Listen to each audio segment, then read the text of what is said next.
د طالبانو یو مشر څنګه او ولې خپل کسانو ته په غوسه شو؟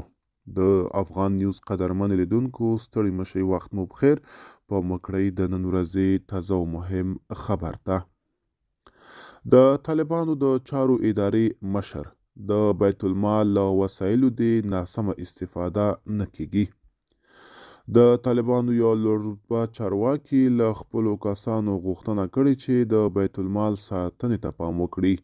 د طالبانو حکومت د چارو ادارې پرون په یوه خبرپاڼه کې ویلي د دوی د چارو ادارې مشر نورالحق انور د خبره په اونیزه غونډه کې کړې ده.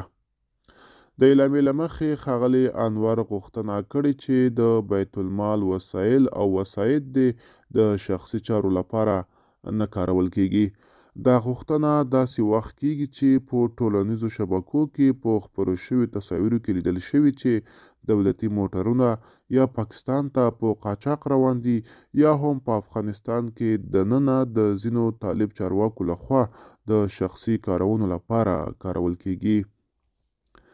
بلخوا د پاکستان بهرنیو چارو وزارت وایي له خپل هیواد څخه د غیر قانوني اسناد نه لرونکو کډوالو د ایستلو پر ټولو ممکنه لارو غور کوي، خو د اوس لپاره د ICC کارت لرونکو افغان کډوالو د ایستلو پلان نشته دی.